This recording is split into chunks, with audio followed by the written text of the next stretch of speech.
So I'm Dr. Galen Stanford Moore out in San Francisco, California, and I'll be introducing our next speaker, Dr. Kim. Dr. Leslie Kim is Associate Professor and Division Director of Facial Plastic and Reconstructive Surgery at The Ohio State University in Columbus, Ohio. She completed her otolaryngology head and neck surgery residency at The Ohio State University, and then went on to fellowship training at Johns Hopkins University in facial plastic and reconstructive surgery. She's now returned to OSU to be on faculty since 2016, and her practice focus is exclusively on aesthetic and reconstructive surgery of the face, head, and neck. Today, she'll be speaking to us about building your brand. Thank you so much, Dr. Kim. Thank you so much for inviting me. I actually consider myself a young physician, so I feel honored to have this opportunity. All right. Can you see my slides okay there?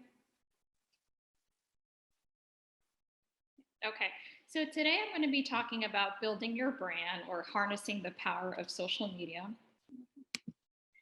And whether we like it or not, all of us have a personal brand. It's actually our reputation. So what others are saying about you, your expertise, your skills, your mission, your values, your personality. And this is different from personal branding, which is the strategy used to help build that personal brand. Basically, what are you saying about yourself? The idea of personal branding makes many physicians uncomfortable. But in today's digital world, if you don't take control of your personal brand, then you're not only just missing out on opportunities, but also letting others control your narrative. The bad news is you can't control the universe, but the good news is you can certainly control as much as you can by communicating who you are. So why social media? It's obvious to many of us that the usage of social media has skyrocketed over the years, especially recently, I think even with the pandemic. And we want to meet our potential patients and the general public where they are and where they're going for obtaining healthcare information. So I'm going to speak a little bit about how I built my brand or personal brand or continue to do so on social media as a surgeon. So I actually started this about 5 years ago when I started as an attending, simply out of necessity. It's difficult to get started in building a practice. So I started, mostly my Instagram account because as a facial plastic surgeon, as a visual person, I found that that was the most suitable platform for myself. Although many people certainly use Twitter and Facebook and other platforms nowadays as well. So over the past 5 years, it's certainly evolved quite a bit, and I'm going to speak a little bit about that, but I wanted to first share some of my advice for surgeons on getting started. So my three sort of pieces of advice are to be authentic, be thoughtful, and be consistent. So what does this mean? First of all, I think importantly today, as we always say, is your name and your degree are a huge part of your personal brand. So my first piece of advice is to pick a handle and try to own it across all of your platforms. And then identify what your personal and professional branding goals are. So for me, it was really simply to one, market my practice, but reflect my expertise, value, and personality as an academic physician. There aren't a lot of academic physicians on social media, particularly surgeons. So I really wanted to leverage that. Being a minority female surgeon, an educator, and human being, I really wanted to sort of capture all of those aspects of myself. I recommend reflecting them thoughtfully in your bio. Bios are short across all platforms, and you want to make sure you deliver everything you want to convey. And then strategize how you want to deliver your content to your target audience. So text only, photos, videos, and whatever it is, you want to do it thoughtfully. So spell check, make sure your photos are of good quality, etc. And then be honest and be yourself, but tell your story meticulously. So what does this mean? You are a professional. So really focusing on the highlight reel. I would never post anything about being tired on call or something like that, because it's really not something that I want to convey to the public. And before posting anything, especially personal, I always ask myself, would my family, my friends, my grandma be okay with it? My boss, my chair, work colleagues, my patients. And before I started on any of this, I was very proactive, and I went to Ohio State's social media group, and I asked what the institutional regulations are, because I certainly wanted to be compliant with that. It's very important not to have any HIPAA violations. Obviously, what I do in facial plastic surgery, I include before and after photos, and I certainly obtain appropriate consent for that. But HIPAA violations include things about posting about time and location about patient care. So you just have to be careful about that as well. And if you're unsure about something, don't post it at all. And I really recommend this, which is I didn't realize until more recently, is that you really should be safe to slightly paranoid. There's a lot of people who are impostoring physicians on social media, stealing their identity to try to scam other people. So where possible, use avoid geotags and try to watermark your photos or your videos and things as possible. And then be consistent. So social media is free, but growing a following really requires a lot of time and effort, which is really one of the biggest barriers to entry. But certainly I'll kind of share how it's been helpful for me. Being consistent and posting valuable content, so quality over quantity, is really important in growing a following. And social media is social, so engaging with others is actually really critical in developing a brand. So resharing and comments are going to get you more than likes, and then using relevant hashtags consistently. And very important to me is also setting boundaries and time limits. So, I operated 4 days this past week. I was not going to be on social media very much, and that is okay to me. So I value my personal time over that consistency. So how it started, again, I started this through a necessity to market and develop my practice, and how it's going now. Probably about 50% of my new patients are actually generated through referrals on Instagram, but it's really been a tremendous opportunity for me for networking, mentorship, and academic promotion. So through social media, you can actually build a relationship with many potential patients before they even meet you in the office. So marketing, I never felt very comfortable about doing blunt marketing. So I never really ever post anything about specials and promotions that other plastic surgeons might. But really the way I've established value, because potential patients, when they're going online, they want to see that you're going to provide value to them when they meet you in person. So I've largely done this through education. So even when I post something like a before and after photo, it's less about look what I can do, but more about let me tell you about the procedure and something important about it. Social media is a great way to showcase your expertise, even when you're starting out in practice. So you can post about giving talks, media highlights, your academic efforts, and this can actually rapidly disseminate to many people about your expertise, maybe more quicker than traditional ways can. And then you can share things about your personality. So a lot of patients really say that they feel like they can connect with me based on some of the things I've shared. And so I've shared about undergoing an inferior turbinate reduction or Botox and fillers and things that I do to other patients all the time. But I'm a doctor, I'm human too, and I've done some of these things as well. And then certainly posting some of the things that I do outside of work that I think help break the ice, especially with new patients.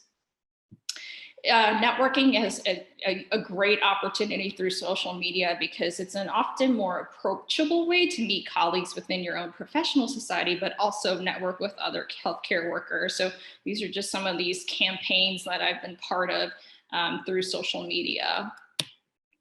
And this is mounted to even something a little bit more traditionally, something you put on your CV, being a founding member and on the board of directors for the Association for Healthcare Social Media, which is a professional organization.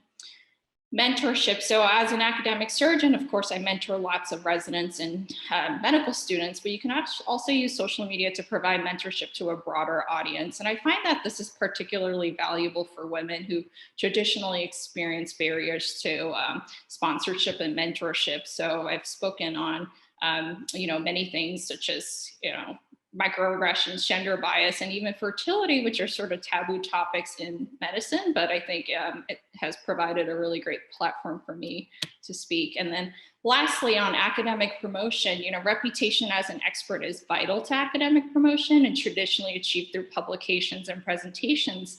But I found that strategic use of social media can also extend your reach to potential patients and colleagues who are interested in your expertise. So, a patient who searches a hashtag and has traveled out of state will help improve the catchment area of the patients that I see, which is critical to promotion.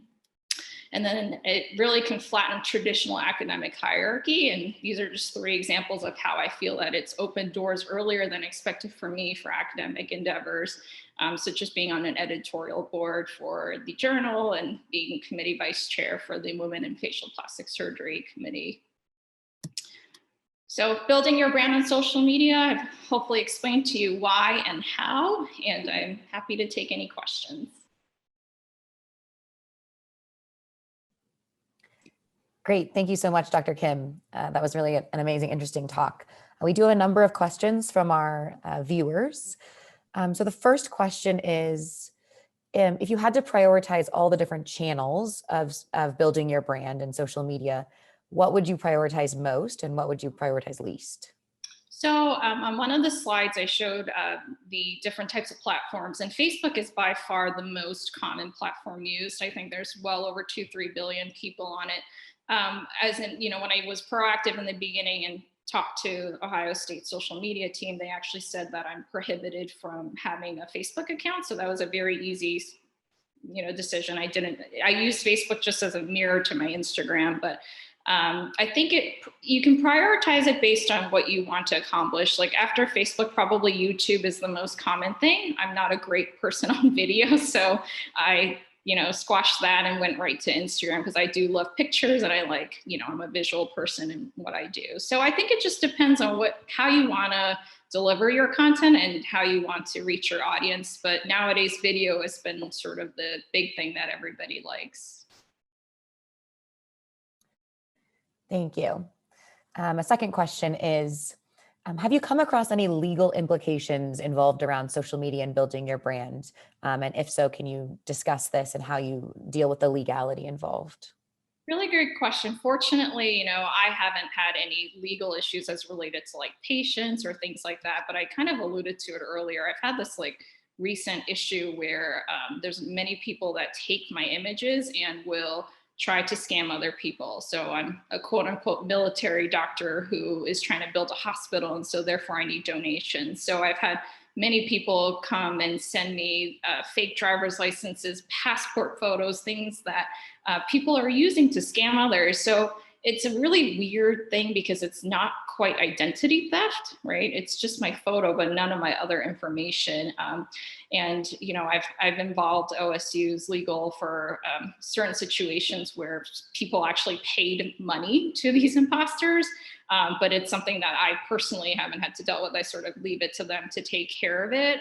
But it's been an interesting thing to experience because I would have never expected that. And so that's my cautionary tale for other people. Yeah, wow, interesting.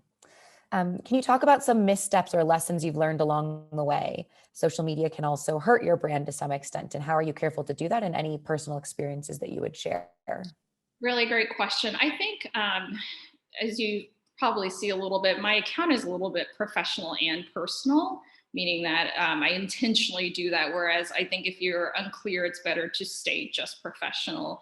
But having a personal presence, there are a lot of issues that are important to me. And, I generally try to stay away from politics and things. But for instance, posting about Black Lives Matter, right? That was, there's certain people who aren't going to agree with that. And to me, I'm okay with that because that's something that I believe in, right? Or very recently, I'm actually in the 3rd trimester of pregnancy, and I posted about getting a vaccine, the COVID vaccine. And that was, horrendous to some people and got lots of comments on that. But again, that's something I research, and what I posted was about my research on how I derived my decision. And so negative things will come when you talk about controversial things, but as long as you sort of vet what you're putting out there and you feel strongly about it, that's part of your personal brand as well. Great. And then there's a specific question about LinkedIn. Do you use LinkedIn? How does that factor in? Is that also another networking or brand building forum? I think it is. I'm certainly not an expert on LinkedIn. I have a LinkedIn account and I just don't use it as often personally, so I can't really speak to that, but it's something that is, from professional and colleague standpoint, a really great resource. Great. Um, and then one final question is, who did you elicit feedback from when you were making these social media accounts? Did you go to your chair, for example? I'm sure you went to family and friends, but how did you decide and get feedback? Yeah, so definitely my institution social media group was very helpful. But first, my husband is my social media manager. He calls himself self-professed because I really do vet everything with him. He's very critical, and I do appreciate it because sometimes he'll see things that he'll say, I don't know that you should do this. And I really think, especially when you're starting out, it is very helpful to vet everything that you put out there. Even something as simple as a story that goes away in 24 hours. I'm actually very careful about what I put on there because, anything you put out on the internet is forever. You have to remember that.